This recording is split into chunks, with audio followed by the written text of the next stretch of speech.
In addition to the G450 Crosby forged red U-bolt clip, Crosby does manufacture the G429 forged fist grip clip. The forged fist grip clip does not have a U-bolt but has two saddles. Although the installation instructions for the fist grip clip are very similar to those of the red U-bolt clip, the number of clips and the torque required does vary. The installation of G429 Crosby fist grip wire rope clips starts with gathering the required tools. These tools include tape measure, pliers, and torque wrench. The size of the wire rope must be measured to allow selecting the proper size wire rope clip. The wire rope end must be seized prior to forming the eye to prevent the wire rope strands and core from shifting while forming the eye with the wire rope clips. The use of a soft wire to wrap the end of the wire rope is one method.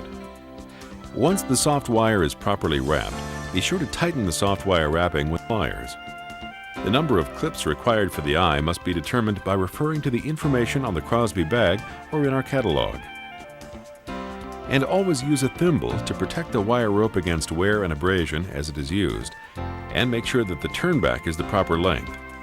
Use the tape measure to measure the turnback. As the clips are installed, it's important to remember that the first clip is applied one base width from the dead end that we seized earlier. Once the nuts are placed on the fist grip clip by hand, the nuts on this first clip must then be tightened evenly. Using a torque wrench, alternate tightening from one nut to the other nut until reaching the recommended torque. The second wire rope clip is then applied as close to the loop or thimble as is possible.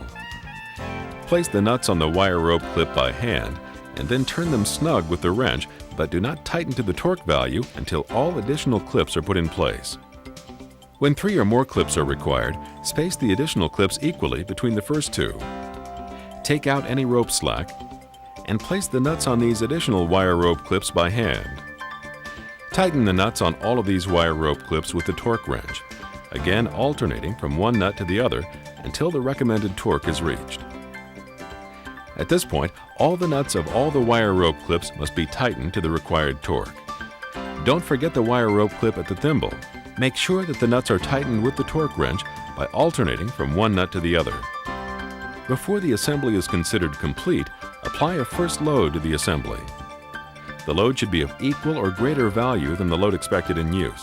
Once this first load has been applied, check and retighten the nuts with the torque wrench to the recommended torque by alternating from one nut to the other. In accordance with good rigging practice, the wire rope end termination should be inspected periodically for wear, abuse, and general adequacy.